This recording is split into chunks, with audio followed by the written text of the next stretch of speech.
ஆதிநாத பெருமாள் திருக்கோவில் ஆழ்வார் திருநகரி. தூத்துக்குடி மாவட்டத்தில் அமைந்துள்ள இக்கோவில் 108 திவ்ய தேசங்களில் ஒன்றாகும்.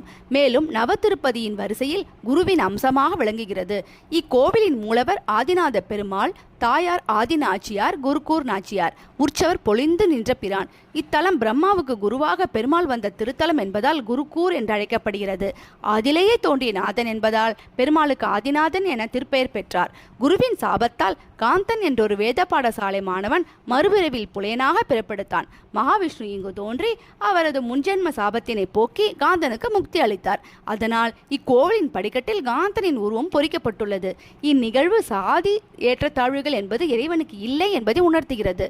நம்மாழ்வார் இங்கு புளிய மரத்தடியில் 16 ஆண்டுகள் யோக நிலையில் இருந்து பின் கண்விழித்து பல திருவாய்மொழி பாடல்களை அருளியுள்ளார். பெருமாளின் அம்சமாகவே பிறந்த இவருக்கு இங்கு தனி சன்னதி உள்ளது.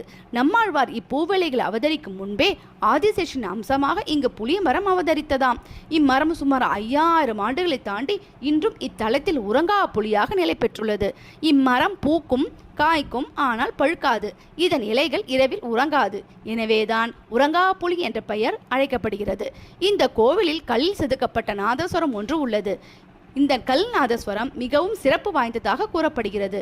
இது இன்றும் மிகவும் நேர்த்தியாக புதியது போல் உள்ளதாக கூறப்படுகிறது. இங்கு கருவறையில் நின்று அருள்பாலிக்கும் பெருமாளின் பாதங்கள் பூமிக்குள் புதைந்திருப்பதாக கூறப்படுகிறது. இங்கு கருவறைக்கு எதிரில் உள்ள கருடன் மற்ற கோவில்களைப் போல கரம் கூப்பிய நிலையில் இல்லாமல் சங்கு சக்கரம் ஏந்தியும் அபயவரதம் காட்டியும் 4 கரங்களுடன் காட்சியளிக்கிறார். இங்கு நடைபெறும் திரு அத்தியன உற்சவத்தில் நம்மாழ்வார் எழுந்தல் இருக்கும் இடத்திற்கு பெருமாளே நேரில் சென்று காட்சியளித்து நம்மாழ்வாரின் திருமுடி மீது தன் திருவடியை வைத்து சேவை சாதிப்பார். இதற்கு திருமுடி சேவை என்று பெயர். இங்கு நடைபெறும் திருவிழாக்களில் முக்கியமானவை வைகாசி திருவிழா, மாசி திருவிழா மற்றும் கருட சேவை. இக்கோவில் திறந்திருக்கும் நேரம் காலை 6 மணி முதல் மதியம் 12 மணி வரையிலும், மாலை 5 மணி முதல் இரவு 8 மணி வரையிலும் ஆகும்.